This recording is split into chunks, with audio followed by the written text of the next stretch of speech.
Hello everyone, I am Dr. Vasav Nakshiwala, intervention radiologist from team IR Clinic. બધાનું અત્યારના આપણા આજના વેબિનારમાં હું સ્વાગત કરું છું IR ક્લિનિક ટીમ તરફથી. આજનો આપણો ટોપિક છે થાઇરોઇડ નોડ્યુલ એબ્લેશન. તો આજના ટોપિકમાં આપણે ડિસ્કસ કરશું કે અમે કોણ છીએ, થાઇરોઇડ નોડ્યુલ શું છે, એના કારણો શું છે, એના રિસ્ક ફેક્ટર શું છે, એનું ડાયગ્નોસિસ કેમ જલ્દી કરવું એ જરૂરી છે, RFA પ્રોસિજરનું એક્સપ્લેનેશન, એનો ફાયદા તથા પેશન્ટને ટ્રીટમેન્ટ દરમિયાન તથા ટ્રીટમેન્ટ કરાયા પછી શું ફાયદા થઈ શકે છે. તો અમે લોકો છે ઇન્ટરવેન્શન રેડિયોલોજીસ્ટની ટીમ, અને ઇન્ટરવેન્શન રેડિયોલોજી એ રેડિયોલોજીની સબ સ્પેશિયાલિટી છે, જેમાં મિનિમલ ઇન્વેઝિવ એટલે કે કોઈ પણ ઓપન સર્જરી કર્યા વગર માત્ર સોયના પંક્ચરથી ટ્રીટમેન્ટ કરવામાં આવે છે. આ પ્રોસિજર્સ બધી ઇમેજ ગાઇડેડ પ્રોસિજર હોય છે, એટલે કે સોનોગ્રાફી તથા સીટી સ્કેનમાં જોઈને કોઈ ગાંઠનું બાયોપ્સી કરીને નિદાન કરવું તથા તેને બાળી કાઢવી, કોઈ ઇન્ફેક્શન હોય તો એનું નિદાન કરવું તથા એનું કેથેટરથી ડ્રેઇન કરવું, તેમજ શરીરના મગજથી માંડીને હાથ, પગ અને પેટના બધા જ અવયવોની એન્જિયોગ્રાફી કરવી, એનોમાંથી થતું બ્લીડિંગને સ્ટોપ કરવું તથા બ્લડનો ક્લોટ હોય એને નીકાળવાની પ્રોસિજર્સ, અને એન્જિયોપ્લાસ્ટી કે સ્ટેન્ટિંગ મતલબ કે લોહીની નળીમાં કોઈ બ્લોક થયો હોય તો એને ખોલવાનું કામ આપણે ઇન્ટરવેન્શન રેડિયોલોજી તરીકે એની સર્વિસમાં આપતા હોઈએ છીએ. ઇન્ટરવેન્શન રેડિયોલોજીની ટ્રીટમેન્ટના ફાયદા છે કે એ મિનિમલ ઇન્વેઝિવ છે. આ પ્રોસિજર્સ ખાલી એક સિંગલ પંક્ચરથી કરવામાં આવે છે, એક સોયની મદદથી કરવામાં આવે છે, અને કોઈ પણ જાતના ઓપન સર્જરી, મોટી ચીરફાડ કર્યા વગર આ પ્રોસિજર કરવામાં આવે છે, અને મોટા સર્જરીના ટાંકા લાગતા નથી. આ ટ્રીટમેન્ટ પછી રિકવરી બહુ ઝડપથી આવતી હોય છે, અને આ બધા જ ઇન્ટરવેન્શન રેડિયોલોજીના પ્રોસિજર્સ એ ઓછા પેઇનવાળા એટલે કે પેઇનલેસ હોય છે. આ અમારી IR ક્લિનિકની ટીમ છે, જેમાં 4 ડૉક્ટર્સ છીએ: ડૉક્ટર પરેશ પટેલ, ડૉક્ટર જીગર, ડૉક્ટર રશેશ અને હું એટલે ડૉક્ટર વાસવ નકશીવાલા. આજે આપણે વાત કરીશું થાઇરોઇડ નોડ્યુલ વિશે. પહેલાં આપણે જાણશું કે થાઇરોઇડ ગ્લેન્ડ વિશે. થાઇરોઇડ ગ્લેન્ડ એ અંતઃસ્રાવની ગ્રંથિ છે, જે આપણા ગળાના નીચેના ભાગમાં જોવા મળે છે. આ ગ્રંથિનું કામ છે થાઇરોઇડ અંતઃસ્રાવનું સિક્રેશન કરવું, જે નોર્મલી આપણો મેટાબોલિઝમ છે, મેટાબોલિક રેટ છે, હાર્ટ રેટ છે, બોડી ટેમ્પરેચર છે તથા સ્લીપ સાયકલને મેન્ટેન કરતું હોય છે. આ ગ્લેન્ડમાં થતી ગાંઠને થાઇરોઇડ નોડ્યુલ કહેવામાં આવે છે. આ થાઇરોઇડ નોડ્યુલ એ એડલ્ટ પોપ્યુલેશનમાં એટલે કે પુખ્ત વયના લોકોમાં 5 થી 6% જોવા મળે છે. ભારતમાં એનું પ્રમાણ 20%નું છે, તથા સોનોગ્રાફી સ્કેનિંગ દરમિયાન એ 20 થી 60% જેટલા લોકોમાં જોવા મળે છે. આ ગાંઠ 2 પ્રકારની હોય છે: બિનાઇન એટલે કે નોન કેન્સરસ અને મેલિગ્નન્ટ એટલે કે કેન્સરસ. મોટાભાગની ગાંઠ આશરે 90% જેટલી ગાંઠ એ બિનાઇન હોય છે, અને 5 થી 6% જેટલી ગાંઠ એ કેન્સરસ હોઈ શકે છે. તેથી એનું નિદાન બહુ જ મહત્વનું સાબિત થઈ રહ્યું છે. આ ગાંઠ એ સોલિડ હોઈ શકે છે, સિસ્ટિક એટલે કે પ્રવાહીથી બનેલી હોઈ શકે છે, એકની સંખ્યામાં તથા બહુ બધી સંખ્યામાં હોઈ શકે છે. આ ગાંઠનું કોઈ કારણ નથી, તેમ છતાં પણ અમુક રિસ્ક ફેક્ટર છે જે આ ગાંઠની સાથે સંકળાયેલા છે. આ ગાંઠ એ સ્ત્રીઓમાં પુરુષો કરતાં 4 ગણું વધારે જોવા મળે છે. આયોડિન ડેફિશિયન્સીના કિસ્સામાં, વધતી જતી ઉંમરના કિસ્સામાં, તથા બહુ જ વધારે પડતું રેડિયેશન એક્સપોઝર હોય, ઓબેસિટીઝ છે, દારૂ તથા સ્મોકિંગ છે, એ બધા વસ્તુના કિસ્સામાં આ પ્રકારની ગાંઠ વધારે જોવા મળે છે. આ ગાંઠ મોટાભાગે કોઈ સિમ્ટમ્સ કે સાઇન દેખાડતી નથી, પણ જ્યારે એની સાઇઝ વધે છે ત્યારે એ શ્વાસ નળીને દબાવે તો શ્વાસ લેવામાં તકલીફ, અન્ન નળી પર દબાણ ઉત્પન્ન કરે તો ગળવામાં તકલીફ, નીચેના ગળાના હિસ્સામાં પેઇન, અવાજનો બદલાવ થઈ જવો તથા વારંવાર કફ આવવો જેવા સિમ્ટમ્સ ઓપન કરી શકે છે. અને એ બધામાં સૌથી ઇમ્પોર્ટન્ટ જે પેશન્ટને હેરાન કરે છે એ કોસ્મેટિક ઇસ્યુ છે, કે જે વિઝિબલ સોજા તરીકે ગળામાં પેશન્ટને દેખાતું હોય છે. આમાંથી 1% જેટલી ગાંઠ એવી હોય છે જે વધારે પડતો થાઇરોઇડનો અંતઃસ્રાવને ઉત્પન્ન કરે છે, જેના લીધે બહુ જ બધો વેઇટ લોસ, પરસેવો થવો, ધ્રુજારી ઉત્પન્ન થવી, એન્ઝાયટી આવી તથા હાર્ટબીટ ઇરેગ્યુલર થવાના ચિહ્નો દેખાઈ શકે છે. આ ગાંઠનું નિદાન કરવા માટે ENT ડૉક્ટર છે કે કોઈ ફિઝિશિયન છે એની ગળા પર તપાસ કરવામાં આવે છે. મોટાભાગે આ થૂંક ગળવાની સાથે આ ગાંઠને વધારે સારી રીતે જોઈ શકાય છે. ગળાની તપાસ ઉપરાંત આપણે બ્લડ ટેસ્ટ કરીએ છીએ, જેને થાઇરોઇડ ફંક્શન ટેસ્ટ કહીએ છીએ. આ થાઇરોઇડ ફંક્શન ટેસ્ટ કરવા પરથી આપણને ખબર પડે છે કે થાઇરોઇડ અંતઃસ્રાવનું નોર્મલી પ્રમાણ કેટલું છે, અને કેન્સર છે કે નથી એનું એક ઉપર છેલ્લો આઈડિયા આવી શકે છે. આ ટેસ્ટ કર્યા પછી આપણે થાઇરોઇડ અલ્ટ્રાસાઉન્ડ કરીએ છીએ. થાઇરોઇડ અલ્ટ્રાસાઉન્ડમાં ગાંઠ કેવા પ્રકારની છે, એની સાઇઝ કઈ છે, એમાં સોલિડ કમ્પોનન્ટ છે, સિસ્ટિક કમ્પોનન્ટ છે તથા કેન્સરના ચિહ્નો કે લક્ષણો દેખાય છે કે નહીં એ આપણે જાણી શકીએ છીએ. આ થાઇરોઇડ અલ્ટ્રાસાઉન્ડ કર્યા પછી એક નાની સોયથી, એટલે કે જેના જેવી સોયથી આપણે બ્લડ સેમ્પલ લઈએ છીએ એવી સોયથી એક ટેસ્ટ કરવામાં આવે છે જેને FNSC ટેસ્ટ કહેવાય છે. સોનોગ્રાફીમાં થાઇરોઇડ નોડ્યુલને જોઈને એ સોયની મદદથી નાના સેમ્પલ લેવામાં આવે છે અને એ સેમ્પલની તપાસ કરવામાં આવે છે અને એમાં કેન્સરના સેલ્સ છે કે નહીં એ કન્ફર્મ કરવામાં આવે છે. તો આ એક એક્ઝામ્પલ પ્રમાણે એક અલ્ટ્રાસોનોગ્રાફિક પિક્ચર છે જેમાં આપણે નોર્મલ થાઇરોઇડ ગ્લેન્ડ જોઈ શકીએ છીએ અને આ એક આખો ગ્રીન કલરનો જે એરિયા છે એ થાઇરોઇડ નોડ્યુલ છે, જેમાં બ્લેક કલરનો જે ભાગ દેખાય છે એ સિસ્ટિક છે અને ગ્રે કલરનો જે ભાગ દેખાય છે એ સોલિડ છે. સોનોગ્રાફી પરથી આવી રીતના આપણે થાઇરોઇડ નોડ્યુલને પકડી શકીએ છીએ અને એની સાઇઝ મેઝર કરી શકીએ છીએ તથા એમાં કેન્સરને લગતા ચિહ્નો છે કે નહીં એ પણ જાણી શકીએ છીએ. જેના માટે થઈને એક ટાયરાઇડ સ્કોર કરીને સિસ્ટમ છે જેના પરથી આપણે જાણી શકીએ કે આ ગાંઠ કેન્સરગ્રસ્ત છે કે નથી એની એક શક્યતા ઊભી કરી શકાય. આ થાઇરોઇડ નોડ્યુલ માટે કન્વેન્શનલ ટ્રીટમેન્ટમાં સર્જરીના ઓપ્શન્સ છે, જેમાં ટોટલ થાઇરોઇડેક્ટોમી કે હેમિથાઇરોઇડેક્ટોમી છે. ટોટલ થાઇરોઇડેક્ટોમીમાં આખી ગાંઠને આખી થાઇરોઇડ ગ્લેન્ડને કાઢી નાખવામાં આવે છે અને હેમિથાઇરોઇડેક્ટોમીમાં જે થાઇરોઇડ નોડ્યુલ છે એ થાઇરોઇડ ગ્લેન્ડના ભાગને જ કાઢવામાં આવે છે. અને બીજી ટ્રીટમેન્ટ છે રેડિયો આયોડિન થેરાપી. આ બંને થેરાપી આપ્યા પછી એક સર્જરી કર્યા પછી અને આ ટ્રીટમેન્ટ કર્યા પછી પેશન્ટને લાંબો સમય સુધી થાઇરોઇડ હોર્મોનની રિક્વાયરમેન્ટ રહે છે અને સર્જિકલ પ્રોસિજર એ હોસ્પિટલ મોર્બિડિટી, લાંબો સમય સુધી હોસ્પિટલમાં રહેવું, ઇન્ફેક્શનના ચાન્સીસ તથા ગળા પર સર્જરીનો સ્કાર રહેવો એવા બધા ગેરફાયદાઓ સાથે સંકળાયેલી છે. હવે આપણે વાત કરીશું નવી ટ્રીટમેન્ટ જે આધુનિક ટ્રીટમેન્ટ છે એ છે થાઇરોઇડ નોડ્યુલ એબ્લેશન. આ ઇન્ટરવેન્શનલ ટ્રીટમેન્ટમાં આપણે બે પ્રકારની ટ્રીટમેન્ટ ઓફર કરીએ છીએ, જેમાં એક છે કેમિકલ એબ્લેશન અને બીજું છે થર્મલ એબ્લેશન. આ એક ઉદાહરણ કેસમાં આ પેશન્ટને સિસ્ટિક થાઇરોઇડની લાંબી સિસ્ટિક નોડ્યુલ હતી જે કે જેમાં પ્રવાહીનું પ્રમાણ વધારે છે.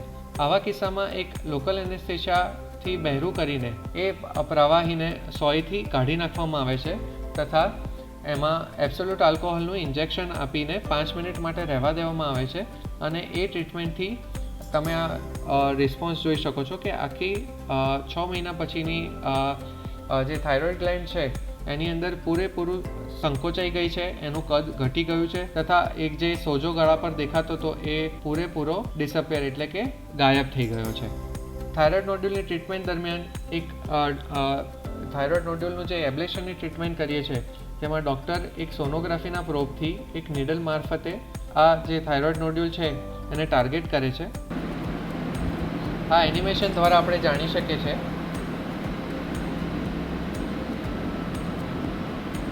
કે થાઇરોઇડ ગ્લેન્ડમાં આ થાઇરોઇડ નોડ્યુલનો ભાગ છે.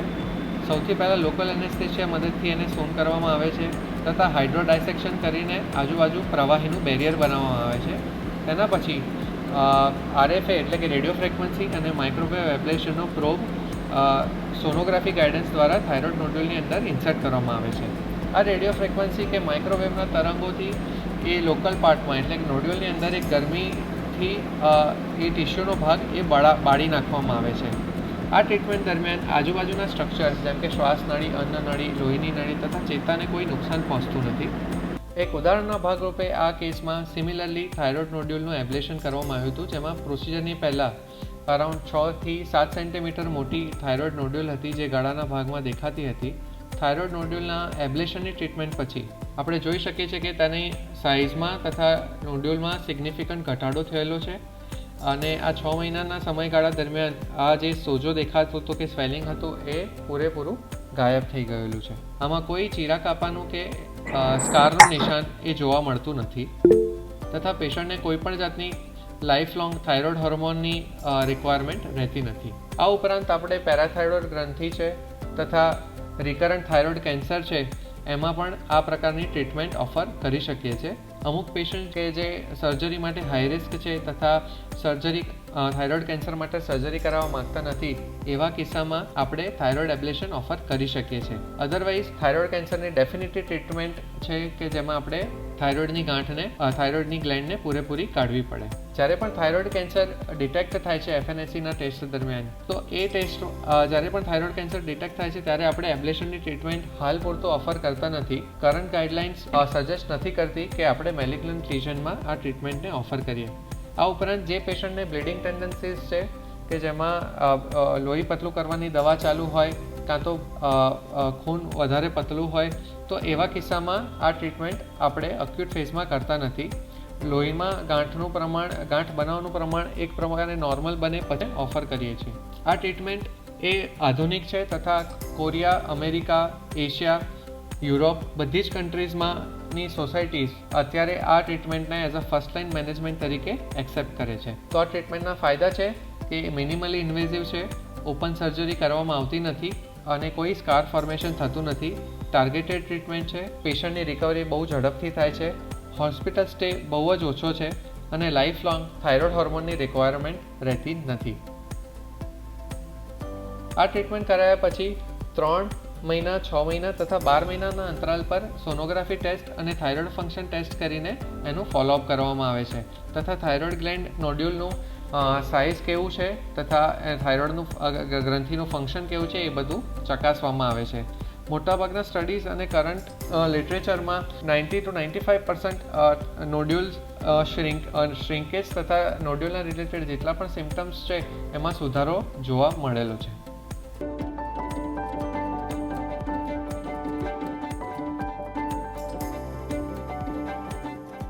જે અમે પૂરા જુલાઈ મહિના દરમિયાન થાઇરોઇડ નોડ્યુલ એબ્લેશન ટ્રીટમેન્ટની અવેરનેસ માટે ચાલુ કરેલું છે. તમે આ વિશે વધુ જાણકારી માટે અમારી વેબસાઇટ છે, યુટ્યુબ ચેનલ છે, ઇન્સ્ટાગ્રામ છે, ફેસબુક, ટ્વિટર અને વોટ્સએપ પર સંકળાઈ શકો છો તથા વધારે માહિતી માટે અમારો કોન્ટેક્ટ કરી શકો છો. Thank you. ઓડિયન્સમાંથી આ વિશે કોઈને કોઈ ક્વેશ્ચન હોય કે કંઈ ક્વેરી હોય તો એ પૂછી શકે છે. Dr. Vasav, how much time does it take to recover after the thyroid nodule ablation? So after procedure, how much hospitalization is required and patient can get back to normal after how much of time? So only a single day hospital stay is required and patient can get back to normal after a single hospital day. આપણે OPD follow up આપણે 3 મહિના, 6 મહિના અને 12 મહિના માટે રાખીએ છીએ અને એમાં થાઇરોઇડ નોડ્યુલનું શ્રિંકેજ ઓબ્ઝર્વ કરતા હોઈએ છીએ અને પેશન્ટ પોતાની રૂટીન એક્ટિવિટી પ્રોસિજર પત્યા પછીના 2 કે 3 કલાક પછી ચાલુ કરી શકે છે. Thank you so much. Hello. Yes, sir. Yeah, Dr. Vasav. Yes, yes. Yeah, very good evening. Good evening. Yeah, Amit here from Baroda.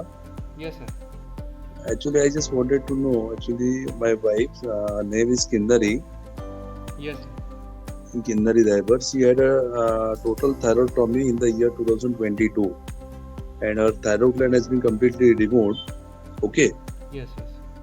And after removing this thyroid gland, we came to know that it's after doing this biopsy, we came to know that it's a poorly differentiated carcinoma. Okay, it's a very rare cancer, and the cases of poorly differentiated carcinoma is very rare. And we had consulted at TMH also. So for them also this case is very totally new. So I just wanted to know, after doing this total thyroidectomy, and after that we had radiations also and chemotherapy also, and later on after 1 year she had again reoccurrence of the same tumor at the same place, and another in lungs also. So I just wanted to know how we can stop recurrence of this type of tumor in future. Okay, so currently the treatment plan for any thyroid cancer is total early detection and entire removal of thyroid gland. The thyroid nodule ablation technique is currently not recommended for a larger tumor.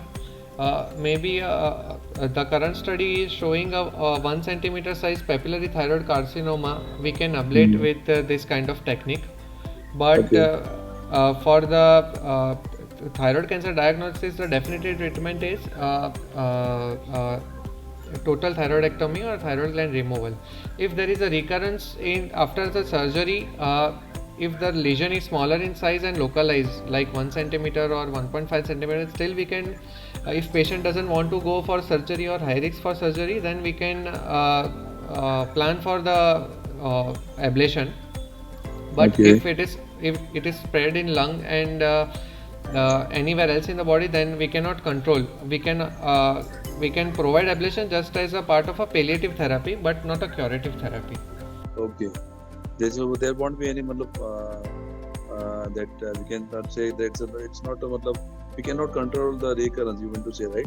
So if there is a recurrence and disease is localized in the thyroid bed, if it is smaller in size, then we can offer a thyroid node that ablation treatment for that localized disease part Okay. in the thyroid So- bed and the adjacent lymph node area. But if it has spread in the rest of the body, then the disease has already advanced. But that has been already completely removed. Yes. Her second surgery also done in the year 2024, and then that has been completely removed from the lungs also and from that thyroid place also. So now how can we control the same one in future? So in future, the thing is, what we can do is the early detection is the key. Thyroid sonography is a tool to detect this kind of cancer earlier, and we can offer the treatment accordingly. So that is the only thing that we can do. Okay. And your clinic is available in Baroda or somewhere else? In Baroda and Surat, our IR clinic is available, Okay. and we are providing this service for I think 5 to 6 years in both of the cities and adjacent vicinity areas. Okay, Dr. Vasu. Thank you. Thank you so much. જો કોઈ પણ પ્રશ્ન ના હોય તો આ સાથે આપણે આ સેશનને અહીંયા પૂરો કરીએ છીએ. Yes, Dr. Vasu. Thank you. Thank you. Thank you, Dr. Vasav.